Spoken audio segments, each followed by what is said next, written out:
اقرأ وربک الاکرم، پھر حکم دیا پڑھو، تمہارا رب بہت دینے والا ہے۔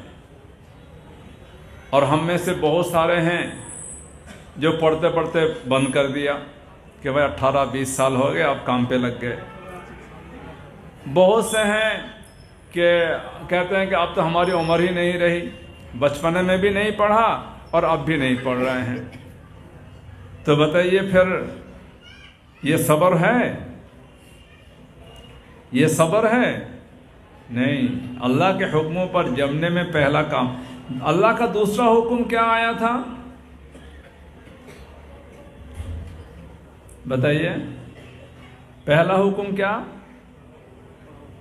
پہلا حکم اور دوسرا حکم آیا تھا یا ایھا المدثر قم فانذر وربک فکبر وثیابک فطہر والرجز فاہجر ولا تمنن تستکثر ولربک فاصبر۔ اس میں بہت سارے حکم آئے۔ مدثر یعنی کمبل اوڑھنے والا، آپ صلی اللہ علیہ وسلم کو خطاب کر کے اللہ نے فرمایا کھڑے ہو جاؤ۔ قم فانذر، لوگوں کو آگاہ کرو۔ انذار کہتے ہیں کس کو؟ لوگوں کو آگاہ کرنا، لوگوں کو باخبر کرنا، لوگوں کو بتانا کہ تم کیا ہو، کہاں سے آئے ہو، کہاں جانا ہے، اس کائنات کا مقصد کیا ہے، کس نے پیدا کیا اور ہمیں کیوں پیدا کیا، ہماری زندگی کا مقصد کیا ہے، یہ ساری باتیں سمجھاؤ۔ قم فانذر، کھڑے ہو جاؤ، ساری انسانیت کو آگاہ کرو۔ اور ربک فکبر، اور اپنے رب کی بڑائی بیان کرو۔ کس کی بڑائی؟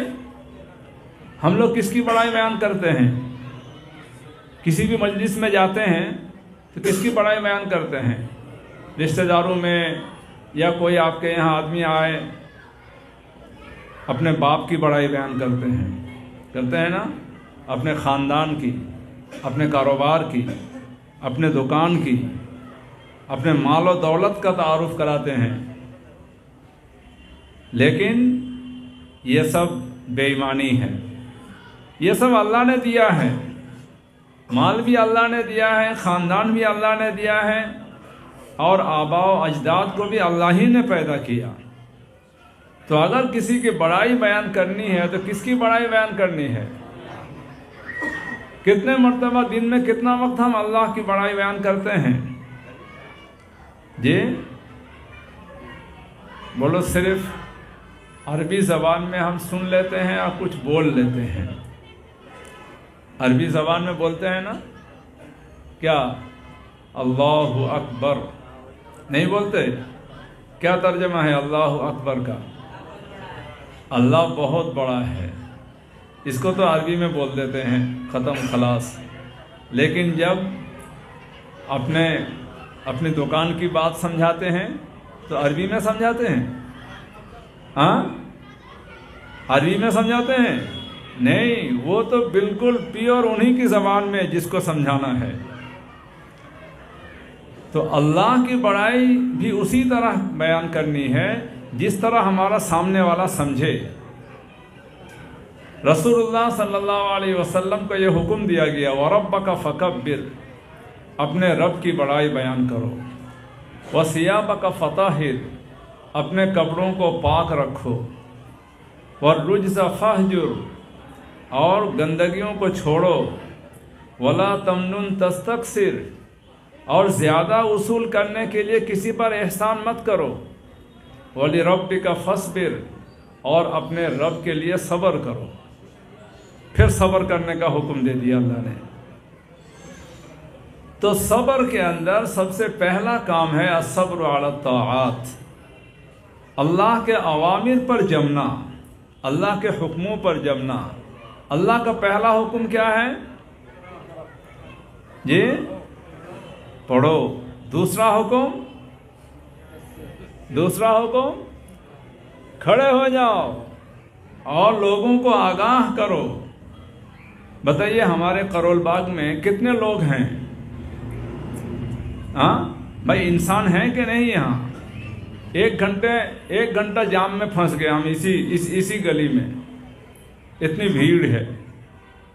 ان کو سمجھایا ہم لوگوں نے، اللہ کا تعارف کرایا۔ اللہ کا تعارف کرانے کے لیے قربانی دینی پڑے گی، ان پر احسان کرنا پڑے گا، حسن سلوک کرنا پڑے گا۔ جب یہاں سے ہم خدمت جاری کریں گے، بہت سے غریب لوگ ہیں، ان کو کچھ اللہ کی نعمتیں ملے گی، تو پھر وہ آپ کی بات سنیں گے۔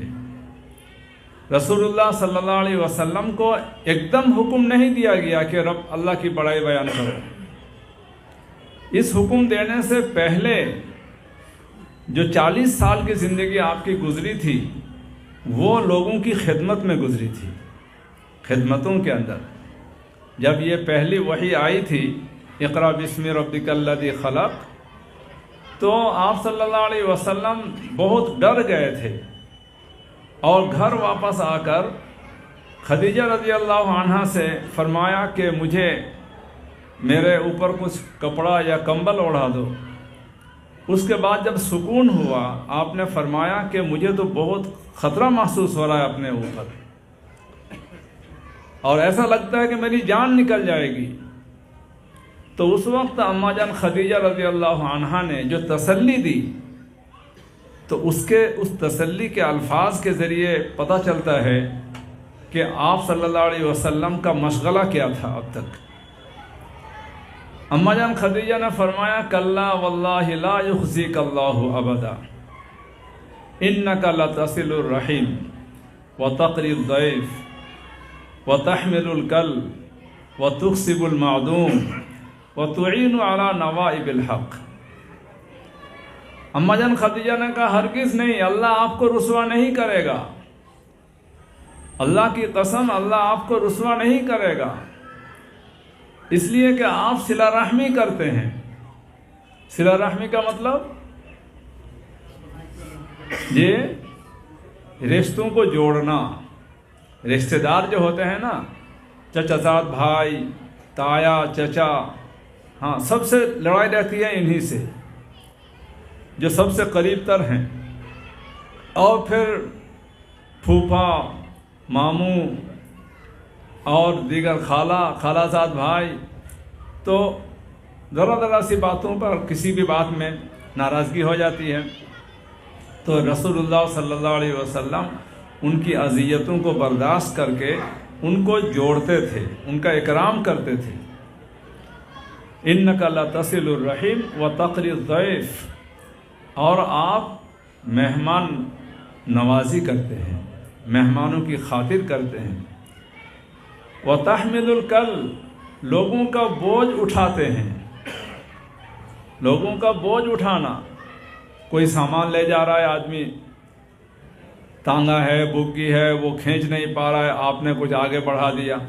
سامان لے جا رہا ہے، بھاری نہیں اٹھا پا رہا ہے، آپ نے اپنے کندھے پہ لے لیا۔ یہ تو ایک مادی چیز ہے۔ ایسے ہی کوئی معنوی چیز کسی کے اوپر بوجھ ہو، کوئی پریشانی ہو، آپ نے اچھا مشورہ دے دیا۔ کسی کے اوپر قرض ہے، آپ نے قرض کی ادائیگی کا انتظام کر دیا۔